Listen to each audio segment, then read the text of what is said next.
do the invocation? Okay. Don't have to. Nobody invokes like you.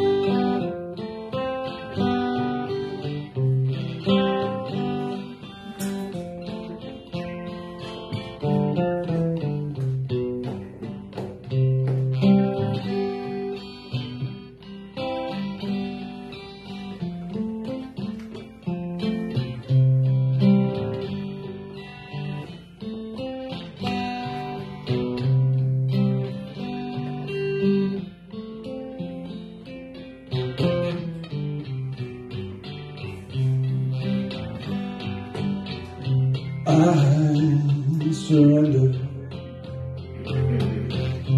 I trust and I know that as I surrender, I fall into the arms of love. I surrender. I trust and I know that as I surrender, I fall into the arms of love. I surrender. I trust and I know that as I surrender, I fall into the arms of love. So let's take a moment and consider what we are surrendering to. And I recommend that you don't surrender to the things of the world. Don't surrender to the facts, to what's around in your world, to stuff. Surrender to a yes, a fulfillment of the desires in your heart. Whatever is there, surrender to it being provided, being fulfilled. Surrender to your greater good. So whatever that is for you, just relax and accept and surrender to the wisdom, the guidance, the healing, the blessings, the demonstrations, a realization of the presence of God and the truth that you are loved. Let's surrender to that now and see what unfolds throughout this meeting.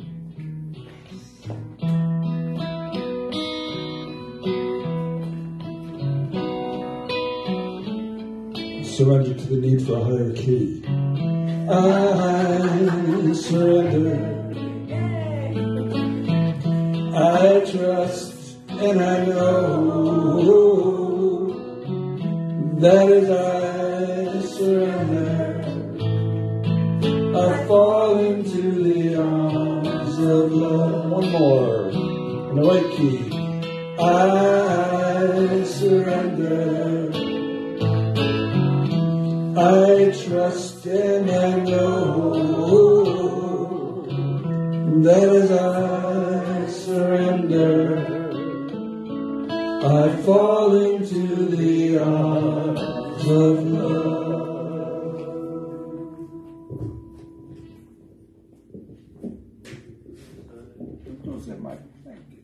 Good morning. Good morning. My name is Susan Mead, and I welcome you this morning to the Center for Spiritual Living, Princeton. We are a loving, healing, inclusive community that teaches and practices the principles of the science of mind for the well-being and personal growth of ourselves and the world and beyond, to infinity and beyond, because God is omnipresent. So we're going to enjoy the power of God's voice speaking through us as we read together the treatment that you'll find on your chair. And if you need to share with a buddy, find a buddy. And those of you that are here virtually, I invite you to close your eyes and just enjoy the sound of the words of truth. We're going to read the one that says, I believe in the power of God. I believe in the power of God. Because I believe in the power of God and know that the law of good operates upon my word of faith, I speak this word with complete abandonment. I speak it with enthusiasm and joy. I speak it with a deep sense of calmness and peace. I know that I am governed by divine intelligence, that my word is a channel of inspiration through which guidance continually flows to me. I am completely receptive to this guidance and live in a consciousness of joyful expectation of the good, acknowledging that God, around, in, and through, is the only power there is operating in all I do, say, or think. I let this power direct me into constructive channels of self-expression. I release this word, and so it is.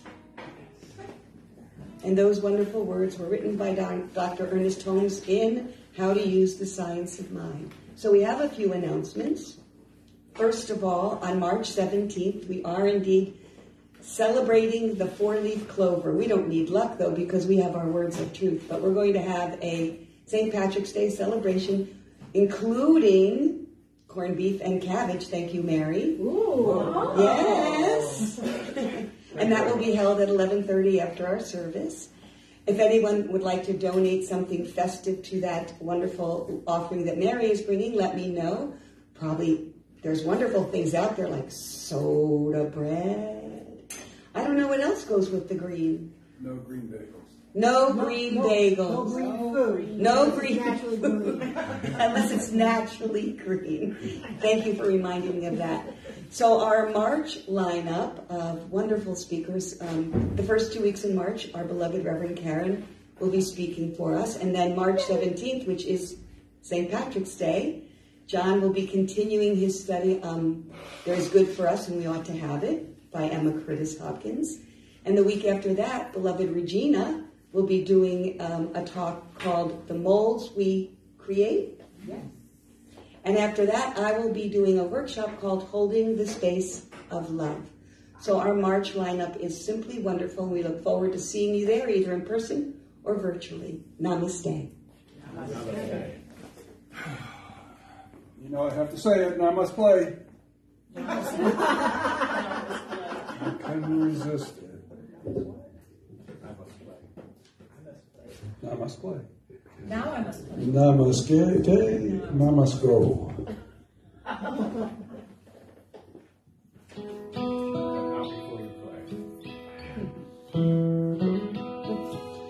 I will surrender to my greatest, highest good. I will release any fear that blocks my way. For every step I take is taken in pure faith. And I am stronger every moment, every day. Will surrender to my greatest, highest good. I will release any fear that blocks my way. For every step I take is taken in pure faith. And I am stronger every moment, every day. Mind is willing and my heart is opened wide. I trust my instincts and let spirit be my guide. I'd rather live a life that's real and true and free, as I continue walking in this misery. There may be walls, there may be roadblocks in the way, but I can choose to take a higher path each day. Now I know from what I thought was safe and sound, my only habit and regret that held me down. I will surrender to my greatest, highest good. I will release any fear that blocks my way. For every step I take is taken in pure faith. And I am stronger every moment, every day. And I am stronger every moment, every day.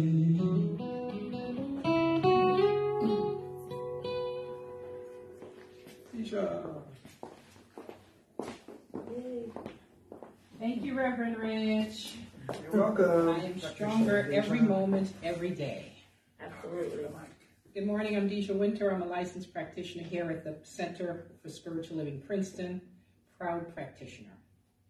This morning, I'm going to touch on two topics. One is loosening the consciousness to receive more good. And then I would like to get quiet and I'd like to read some affirmations about being worthy. So first, a reading by our founder, Ernest Holmes. And towards the end, there is a beautiful affirmation for good that I will read twice because it's that good. So, loose the consciousness. It is certain that none of us receive as much benefit from this science as we might. We do not permit our consciousness to range in the field of greater possibilities. A certain time should be taken each day for the enlargement of consciousness. This is done by reminding our imagination that the field with which it deals is limitless. That mind is the creator and the sustainer. That mind is infinite, ever available, and always responsive to us. There should never be any sense of finality in our self-discovery. No matter how much good we experience today, we should expect more tomorrow. Expectancy always speeds progress. Anticipation of the better yet to come helps to dissolve the overload of burdens which we now carry with us. We must learn to loose our consciousness. Nothing is too good to be true. The kingdom of harmony is already an ever-present reality. But as far as we are concerned, it waits to be perceived, and only as much good can come to us as we mentally receive. We must increase our receptivity, continuously extend and expand our comprehension. We should declare 100 times a day, good and more good is mine. An ever-increasing good is mine. There is no limit to the good which is mine. Everywhere I go, I see this good. I feel it. I experience it. It crowds itself against me, flows through me, expresses itself in me, and multiplies itself around me. Let's do that one again. Good and more good is mine. An ever-increasing good is mine. There is no limit to the good which is mine. Everywhere I go, I see this good. I feel it. I experience it. It crowds itself against me, flows through me, expresses itself in me, and multiplies itself around me. And out there in TV land, if you heard some other voices chiming in with me, that's because that's the anthem for many of us. So now, I'd like you to get comfortable in your chair. Let's take a collective deep breath and let it out slowly.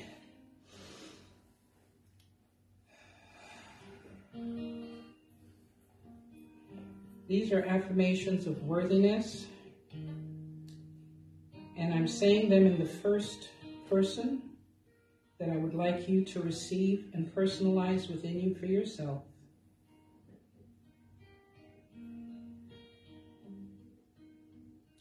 I expect only the best for myself. I forgive myself for any previous doubt I held about my worth. I let love mend the wounds that made me forget my true worth. I forgive myself for the times I misunderstood how valuable I really am. I feel comfortable in my skin right now, exactly as I am. I forgive others who have doubted me. My worth never needed their validation. There is no one else just like me. I let the world see my unique soul. I am strong and well supported. I allow others to show their love for me. I clear shame and conditioning from my past experiences to reveal my pure radiance. I never dull my shine. I shine bright for all to see. I believe in myself. I am capable and worthy of greatness. I accept all good things that come my way. I am worthy of an exceptional life. The world is a better place because I am here. My strong inner worthiness opens my heart to unlimited love. I am loved, needed, and a part of a bigger whole. I love myself unconditionally, all versions of me, past, present, and future. I walk through today quietly strong, deeply knowing my intrinsic worth. I regard myself as the most precious, rare gem. I deserve a great life and will not settle for less. And in this consciousness, I know this truth for each one here, each one listening. There is one life, that life is God, that life is perfect, that life is each one's life now.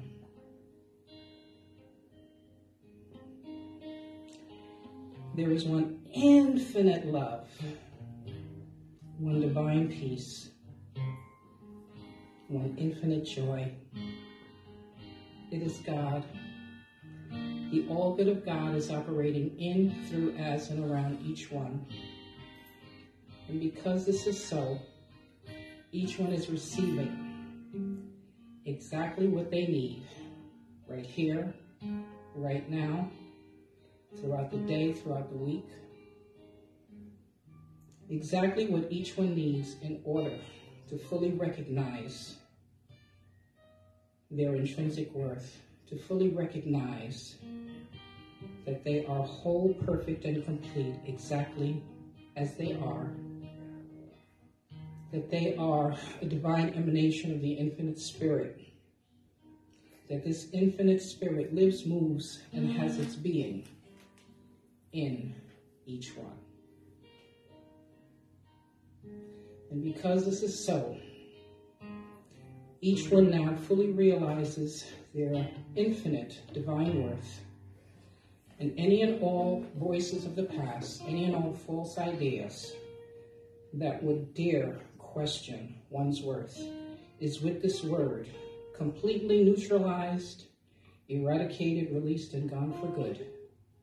and what is left in its place is pure love. The love of the divine, peace, joy, and all the wonderful warm qualities of the infinite spirit. I know this to be true. I release this word into God's loving law, knowing that the law does the work. I'm so grateful that this is so. And together we say, and so it is. So it is. Forever and rich. Thank you, Practitioner Deejah.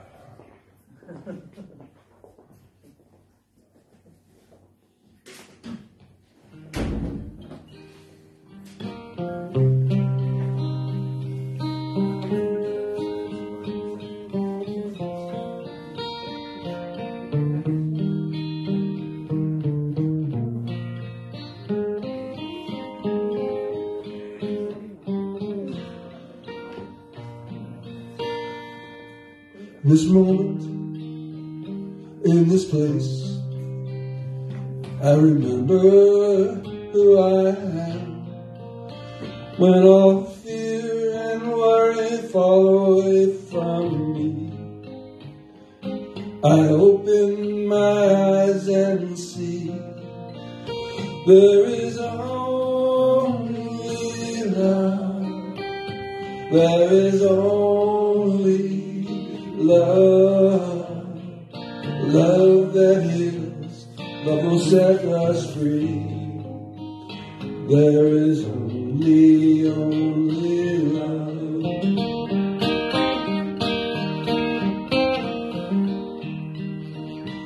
When I lose myself, when I fear I've lost my way, then I go inside and quiet my mind.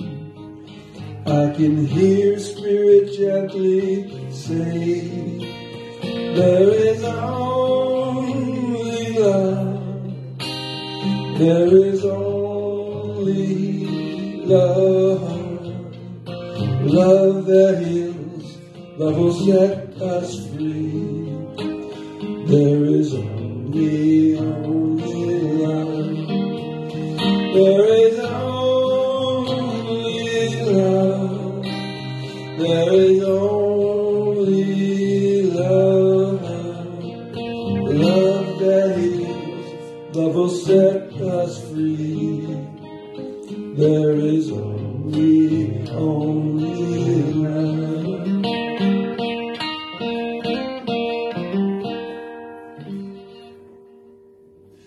And now, presenting the one and only, the most reverend, most doctorish, Karen Kushner, to give us the words of love. Yes. Thank you so much. Thank you, everybody. So let me see, make sure I'm talking in this thing. Okay, and can be heard. Okay, that's good. I forget what the topic is. I was looking on my phone. What's the topic? What did I say? But I know it has something to do with entitlement. So today and the next 2 Sundays, which I'm going to be here, I'm using this book written by Eric Butterworth called Spiritual Economics.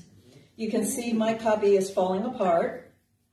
And I was guided to use this book for my own self. I could use a refresher on the truths that are said here. But also, a lot of the people that I've been speaking with over the past month have shared some thoughts about their experience that reminded me, oh, this is about spiritual economics.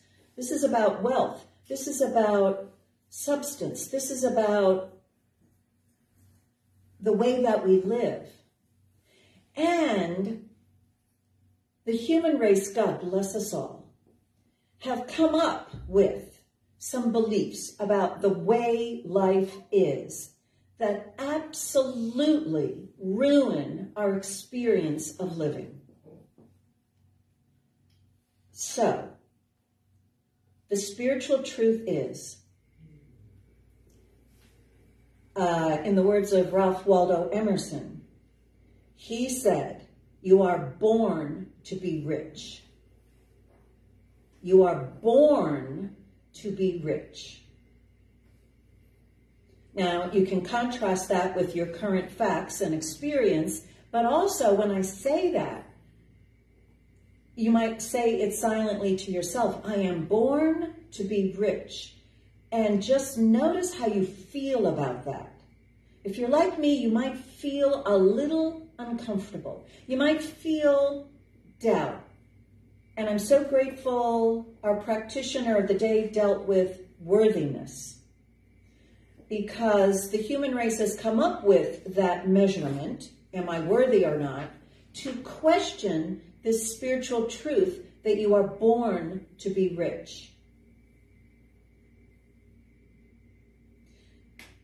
We don't need actually to deserve wealth any more than we need to do something to deserve health.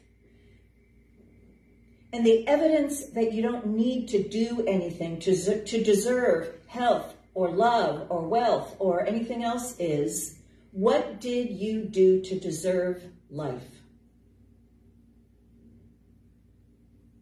I didn't ask for it. I believe I was born through a spiritual cesarean. I didn't want to live here. I took a good look at what's down here, and I'm like, no, thank you. I'm going to sit this one out. And I had to be yanked out of what sort of cosmic oneness experience I was in and forced to squeeze myself into this little teeny world in which we live. But what we want to realize is just because we are in a form to express this gift of life, all that life is there for us to express. Not just some of it, not just a little of it. It's not meant to be parceled out or weighed or measured. We are, those of us who are here, we're in a spiritual universe, and love is infinite. Everything that is intangible is infinite. Ideas are infinite. And our purpose is to take all of this infinite good and use our human form with our human thinking and our human relationships and this good old earth here, to use all this to bring through the richness which is behind us, which created us, and which is with us. In our spiritual practice that we're doing of Tessera Kanta, I keep talking about we are here to express the infinite love in human form. And so, not to get love, because we're already love. We are here to express the love of the divine. Now, Eric Butterworth says something that we need to understand and get. He says, it is imperative that every person get the realization of entitlement. I am entitled to my life. I am entitled to express the love within me. I am entitled to be the unique being that I got created to be, and to be fully supported in expressing that. This is an entitlement. It goes with what that divine creator, that thing called life, owes us. In creating our life, everything necessary to live this life well ought to be provided by us. And we can see, if we just look at nature, that that's a truth and a fact, that this entire universe has been designed, provided for life to be expressed. And we are that life expression, as well as the plants and the animals and everything else. You know, we're all here to thrive. And if the trees are here to thrive, and the little plants and the little creatures, they're all here to thrive. It's only human beings that have come up with this idea, oh, no, I'm here to, be careful. I'm here to, hold on to the little bit I've got. I'm here to worry and to struggle.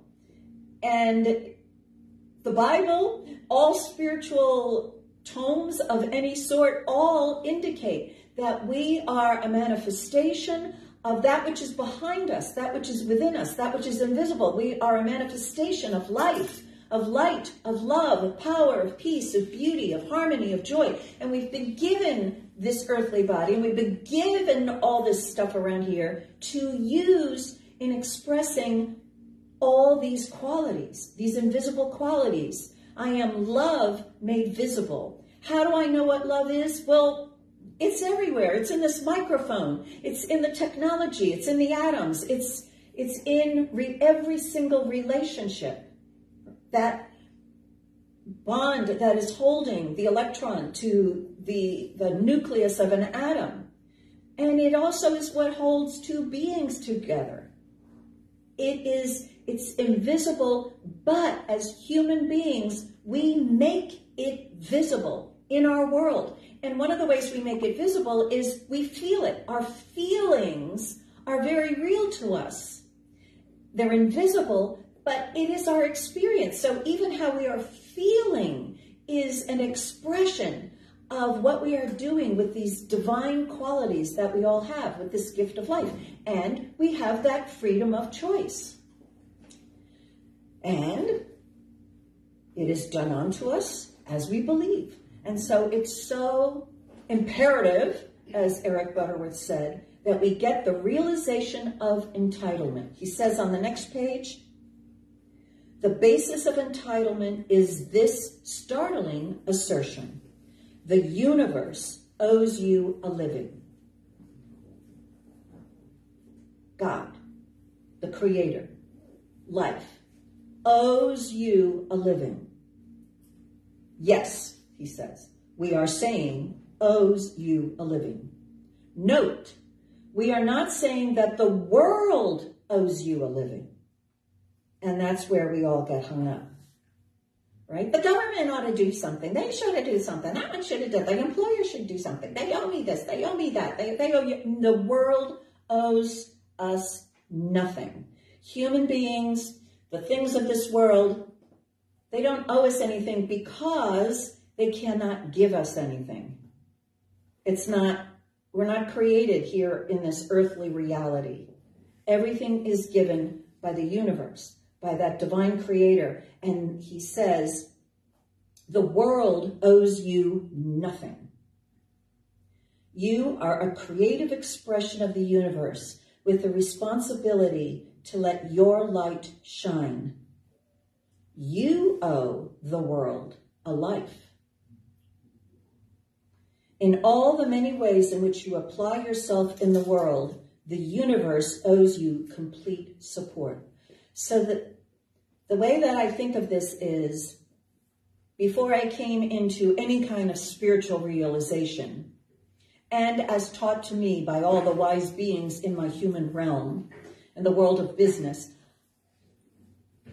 I came raised up into believing I need to get stuff.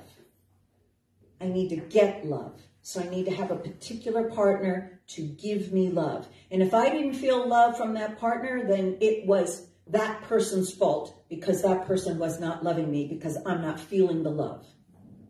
I get my love from someone else. I get my money from an employer. I get my health from the doctors that I visit.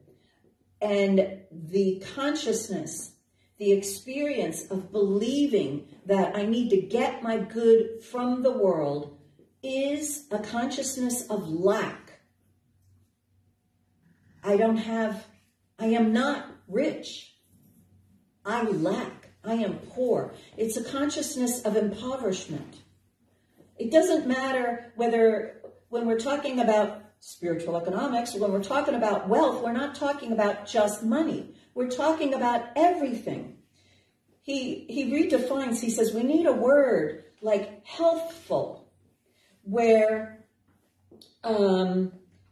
healthful means that which is conducive to health.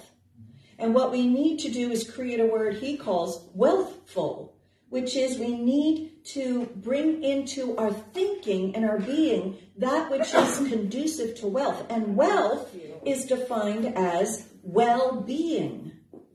Well-being, not just money. In fact, he says to limit the infinite flow of life, light, love, power, peace, beauty, harmony, and joy to the little expression of money is to shrink down the abundance of good that we have. So when I speak of wealth, when I think of richness, when I say we live in an opulent universe, Eric Butterworth and I are saying we are rich beings. We have all the good of the universe, and instead of how do I get, we want to develop that consciousness where I have so much to give. Where can I give it? I'm here to express myself. Each one of us is unique, right? Never seen before, probably never want to see again, right? But we're unique. And each one of us has been given a certain view of this universe, of this world, that no one else can have. Like right now, I love this example. Each one of you at home and wherever you are, you're all in a spot. And each one of you has a unique view of what's around you. And no one else can see all that you can see. That's evidence of our uniqueness. And it's necessary for the allness to be expressed, that we all are seeing from our unique point of view, and we're all given unique talents and abilities, unique ways of thinking, and we are responsible. The reason why we are created is to express all that, to live the life that only you can live. Never before seen. It's called being creative with what you've got. This is what I got. The rest of the world doesn't think it's much. And according to maybe the world's measurements and stuff, it's not much. But I'm not here to create like the world is expecting everybody to create. I'm here to create in a different way, using the stuff that I've got. And I'm going to create something, a life that has never been seen before, and that I will enjoy discovering myself living. Where each one of us are responsible for creating this unique life. Because there's a reason why each one of us was created. Yes, to express that unique life, but the reason why your unique life is needed to be expressed is because God wants that to get expressed. God's using you as an avenue, a vehicle, to bring some new idea into the world. It's called your life. And how many of us, if you're like me, the way I was raised, right, we look around with what the world's already created, and we start thinking, how can I fit in? I remember when I was first, thinking about future employment. Oh, man. The life I could have lived. Well, I can't regret, right? Because whatever I did, it got me here, and this is great. So, but I suffered along the way. I remember reading job openings. I don't know how many of you are old enough to ever have seen a newspaper. There used to be something called a newspaper, and in it, there would be local, it would be in your area so that you would drive to it. You would go, there'd be job openings, and you could read them. And I remember reading them and trying to fit into it. And I remember when this weird thing first started showing up, data entry operator. Data entry, what is that? Could I do that? Or then there'd be a management position in the listing. I'm like, can I manage? No, I don't know how to do that. So there'd be these job position openings, and I would be trying to figure out, how can I squeeze what I've got into that position? It won't work, because you weren't created to squeeze yourself into somebody else's idea of what they need. No, you're here to create a job that needs you to fulfill it. There should never be any unemployment. All unemployment is a failure of people to create the job that could use their uniqueness in expression.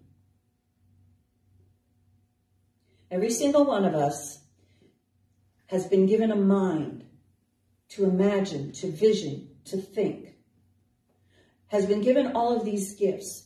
It's our job to figure out what do I have to work with? Because what we have to work with is rich, abundant, valuable, necessary. And it's intended, it's as if you've been given a puzzle, some sort of game, and with no instruction manual, and you're sitting there looking at it, and you've got to figure out what is it that is meant to be built by this. But it's your stuff. Actually, someone gave me a Christmas present this year. It was a bunch of pieces of some sort of hard cardboard or something with little cutouts in it and little, jigs on it and stuff. And I'm like, oh yeah, this needs to be assembled. Well, there's no instructions. What is this? So I started putting pieces together and whatever, and it never became anything. And I finally had to ask the gift giver, what is that? And they had to send me, text me a picture of it because I had not, and who knows if it will ever get assembled.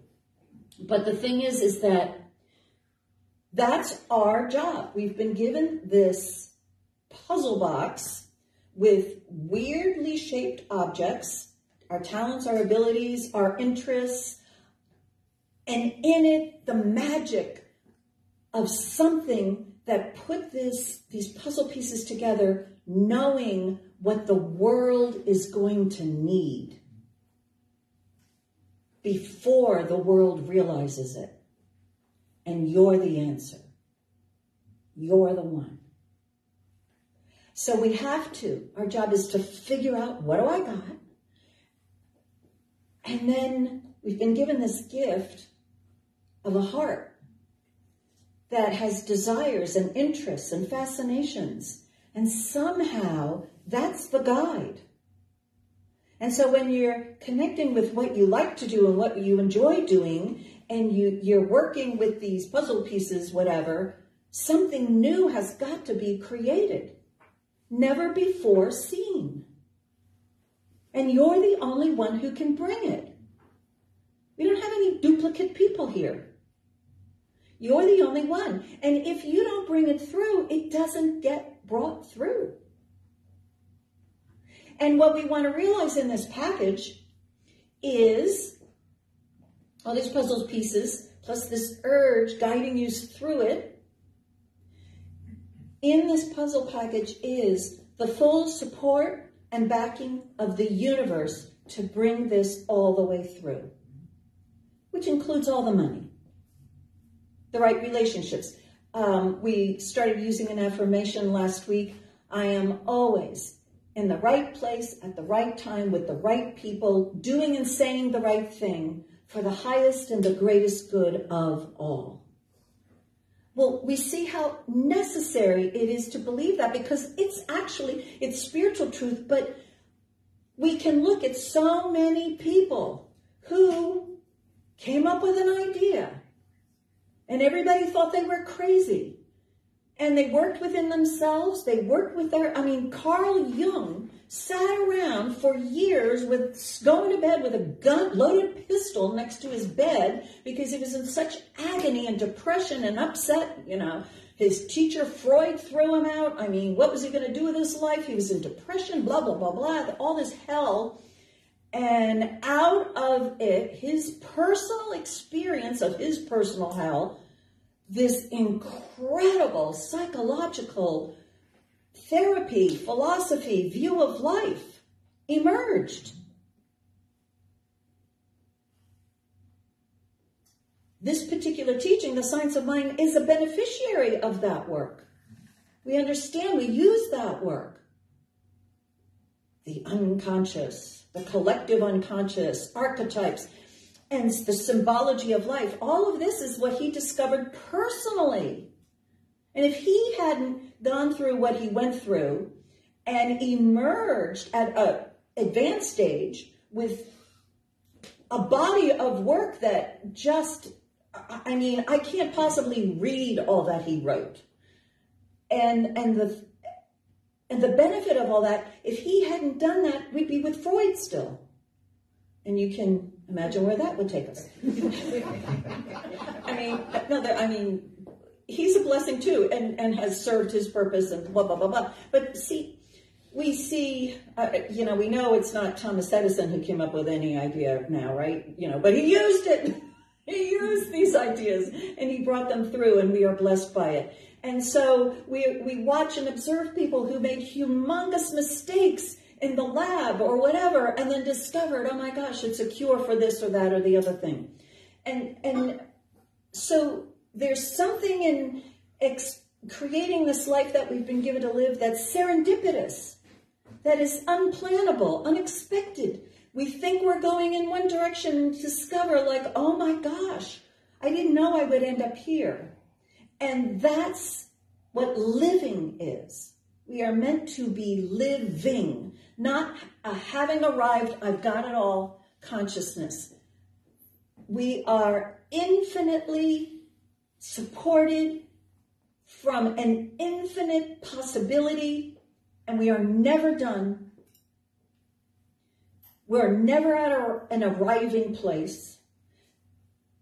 In my belief, there's no such thing as a state, a place of heaven and a place of hell. Like I die, it's all over, and thumbs up or thumbs down, honey. And now we've got a little escape room where you could just sit for a while, a couple of eternities or something, and then, your fate will be determined, whatever. It's not a static, that little side door.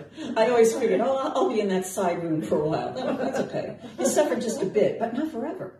So, okay. So, we are, as the divine creator is, given all these gifts that never run out, that the more you create, the more you discover you can create. We have some writers in the audience and artists, whatever, right? You're like, I'll just finish this one project.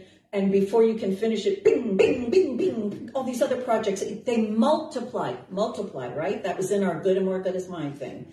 It multiplies around me. And once we start living from who we are, what we can create and do multiplies. So that you may begin with very, very little. But as you begin turning within and listening and taking those steps and assembling the pieces, you are being guided. You stumble upon some answers, some directions, and as you get going, you see the possibilities of what you personally can do with this gift of life multiplying. And it's necessary to realize, with our special little Ernest Holmes Spiritual Mind Treatment little prayer there, good and more good is mine, it is necessary to expect that you will be producing more and more. It is necessary to believe in an ongoing life and that you will never, ever, ever be done, not even if you die. There's no static spot in the universe. Nothing in the universe that is created is static, not even a rock. The rock is moving. We can't see it, it's not visible, but it's moving. And so are we. And so we want to get into having an experience of inging, I-N-G. Inging, live-ing, not this is my life, and this is my net worth amount. As soon as you calculate your net worth, you know it's changed, right? That's a good thing. Years ago, We didn't replicate that so much. As soon as you create anything, if you try to write something, as soon as you write it, you're like, oh, that could have been better. I could have done it. We had someone here, oh my God, he spent decades writing a book. Such a magnificent book. Some people are giggling. He finally published the book, and we bought copies, we were selling copies, and within a month, he changed it and republished it.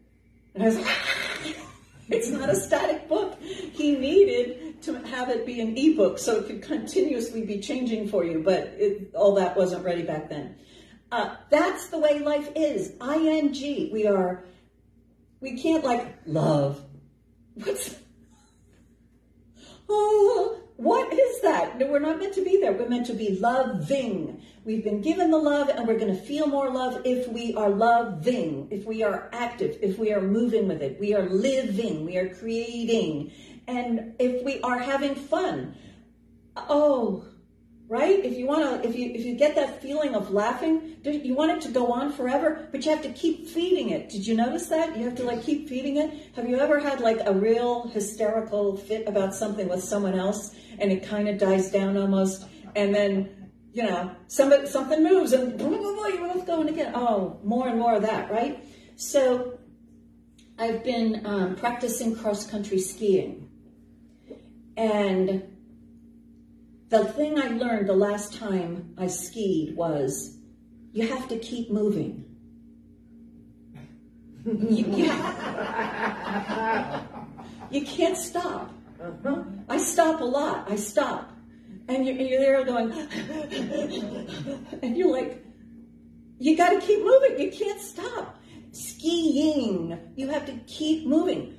But the human that I am, as I'm moving in the skiing thing, experience all the kinds of things that Karen experiences in living her life, in moving from good to greater good, faster and faster. My reaction is, my unconscious reaction is, I'm going too fast.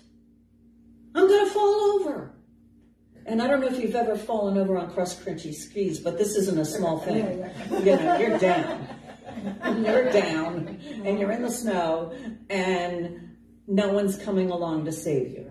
You're in some bizarre place where no human goes. And there's a reason, and there you are. And you got to get yourself out of it.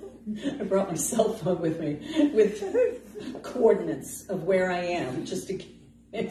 But this is all what we, or what I, the human being that I am, do when I am moving faster, moving from good to greater good. It begins multiplying, it begins exponentially growing, it begins getting faster, and I get scared. I can't handle it. I'm not enough, because I haven't fully accepted that I am infinite. And that goes back to wealth. Richness. I am rich. Infinite blessings are mine. I am wealthy. We're not talking about money. We're talking about a way of living where you know the value that you are just because you got created. And that's all you need. And you need to believe it. Believe in your worth, believe in your value, because you're going to be spending the rest of your life bringing what you have to give through you to the world. So if you don't believe you're valuable, you're making it really hard to live your life. So we have to get that forever settled. It's not what I have done that makes me valuable. I am valuable because that's the way the life is that was given me.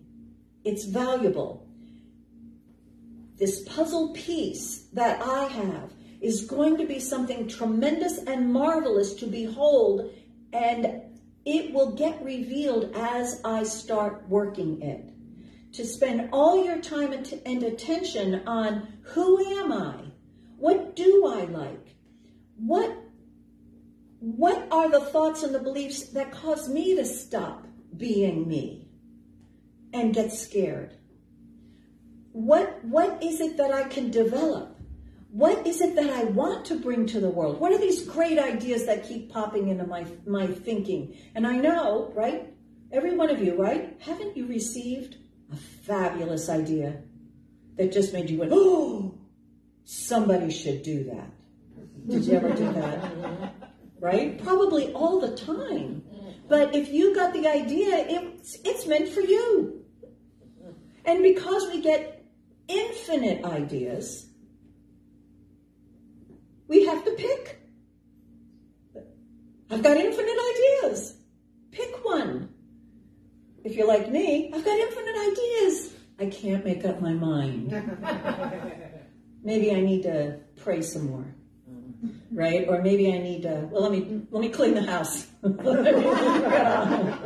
You know, that'll prepare me for whatever it is I'm going to bring through. But we have to get good in not just listening to ourselves and paying attention to ourselves and figuring ourselves out, but we've got to get really good at making decisions about what am I going to do with myself? What am I going to do with this gift of time? What am I going to do with this gift of space? What am I going to do with myself each and every moment? Each one of us, right? You're the one who has to make the decision for you. I have to make the decision for me.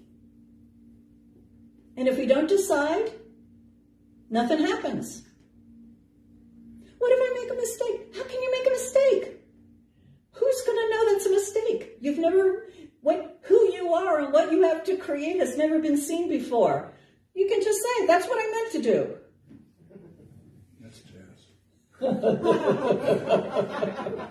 Years ago, I was so afraid of making a mistake. I actually made a mistake. And I was an economist for the state of Ohio. And I made a mistake in a calculation of the impact of a particular law that was under consideration. And, you know, put out my briefing paper on what I believed the impact would be, which all the legislators, you know, were waving around.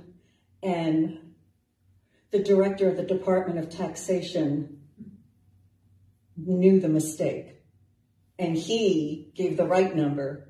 And in the headlines, blah, blah, blah, blah, mistake, blah, blah, blah, blah, blah, by this thing, whatever. It didn't have my name on it. So, but all the reporters were looking for Karen Kushner.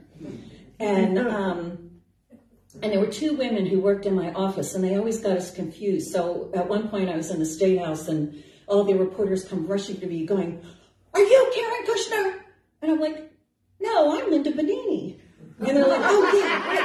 We always get that mixed up, and they all went running off, and I went back to the office, and I'm like, "Linda, you better lay low for a while." It was so horrible. But, you know, it all got fixed. They made the right decision, blah, blah, blah. But at the time, it was horrible. It was a mistake. But was it? Because I just told this story, and you all laughed. Maybe that was the whole purpose. Maybe that's what my life is all about. It wasn't about estimating the impact of a legislation on the state of Ohio. It was to have a good story 50 years later for everyone to laugh about. Okay, all right. See how beautifully prepared we are for what's to come? So we want to, as Deejah had said, we want to develop a consciousness of continuous expectancy of greater good. We want to behave in an ongoing, moving fashion. And we want to know that we are fully supported in everything that we attempt that is straight from our own heart. Here's the clue. We are not supported in living a life that was not ours to live. That's why so many people hate working. They're fitting themselves into a job that was not meant for them. And the universe will not support you in that. And you're always stuck with having to work for a living. That's it. But don't quit your job. Because if your puzzle pieces are still all over the floor, you got nothing. So you begin with where you're at. You bless that job that you don't fit into. I remember when I worked for the legislature, I'd be sitting with, back then we had paper. I'd be sitting around piles and piles of paper, having all these memos to write and stuff. And every once in a while I would, I'd be working. And every once in a while I remember going up, going, what am I doing here? Oh. So stay where you are, but begin to work at discovering those puzzle pieces. What do I love? What do I interest? What would I like to do? Give me an idea. What are some good things? What are my talents? What are my abilities? And realize there's a whole lot of talents and abilities you have that you have not discovered yet, because the number of talents and abilities you have is infinite. Not just a few, infinite. You got to figure them out.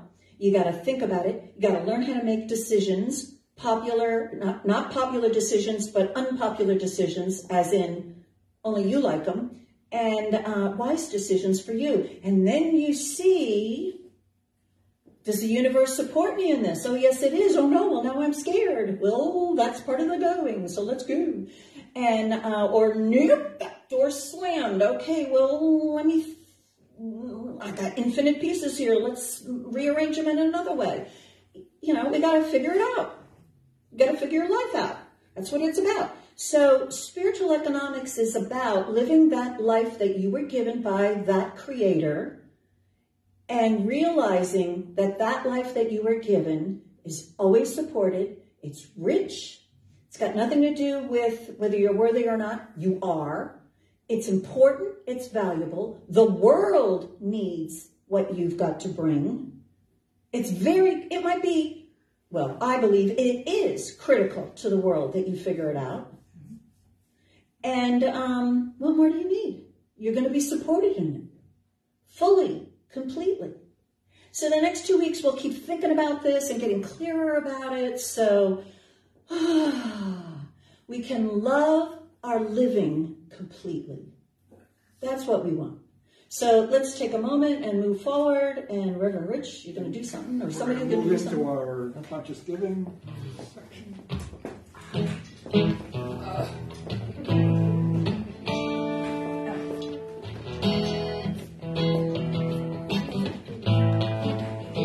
So we move into the part of our program where we realize that we do not give because God needs the gift, but because the giving increases, broadens, and deepens the life of the giver. Nor shall we give from the standpoint of duty. The universe refuses to bargain with us. It already has given us everything that it has. But also it has provided that the gift of life can be received in its fullness only as it flows through us to the fullness of others. For those online, you'll be able to contribute to this church by going to our website, www.cslprinceton.org, and you'll be able to contribute through PayPal. Thank you.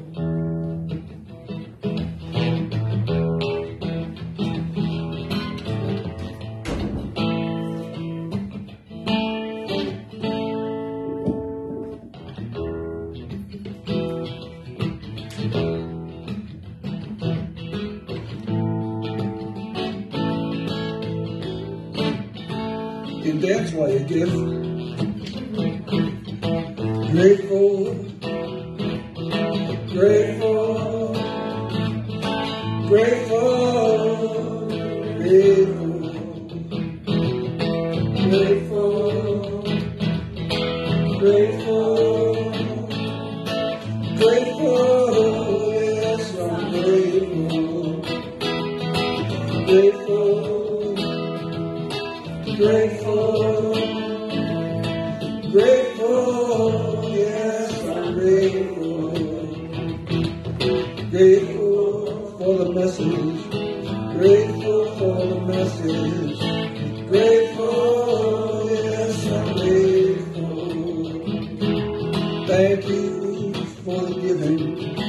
Thank you for the giving. Grateful, yes, I'm grateful.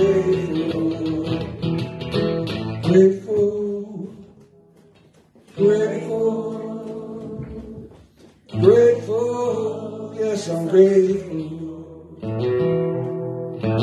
grateful, grateful, grateful, yes, I'm grateful.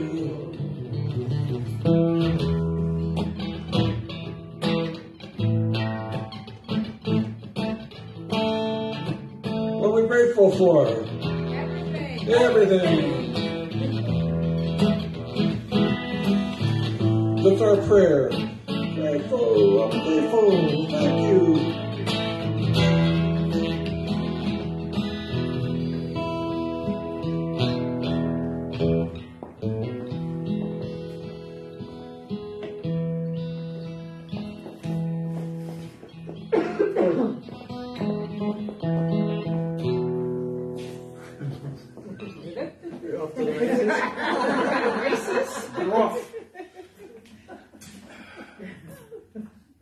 Years ago, we had a practitioner here, and someone went to her asking for prayer for a specific good in their life, and she said, "Yes, damn the torpedoes, full speed ahead!" And the person was like, "No, not that. So, claim your inheritance of abundance. Claim your entitlement. And now you can think to yourself, I am a child of the universe, richly endowed with the fullness of all good. So this word is being spoken for each one. This great and glorious life is the gift of life that each one is given. No one has been given a shrinking, tiny little, limited, sit in your little corner kind of life. Each one has been has emerged from an expansive, abundant, rich universe to be an outlet through which its magnificence may be revealed in human form. And so each one is a child of this great, vast, infinite, glorious, rich universe. And each one is richly, abundantly, fully, completely endowed with the fullness of all good. This is the truth. I'm grateful that this is the truth. And I release this word to that loving, creative law that makes everything the way that it is. And so it's done. I'm just agreeing with it, what it does. It's done. And so it is. That's what it is.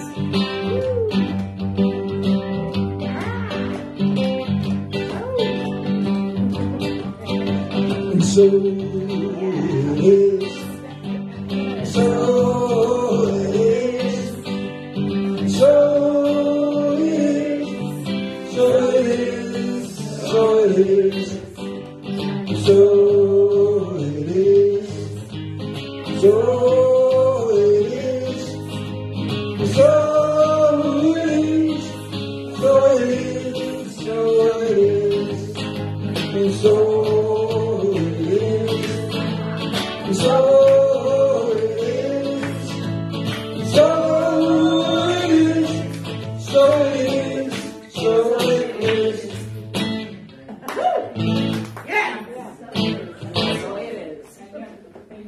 Wow. Wow, that was something. That was something. That was something. Yeah, I know.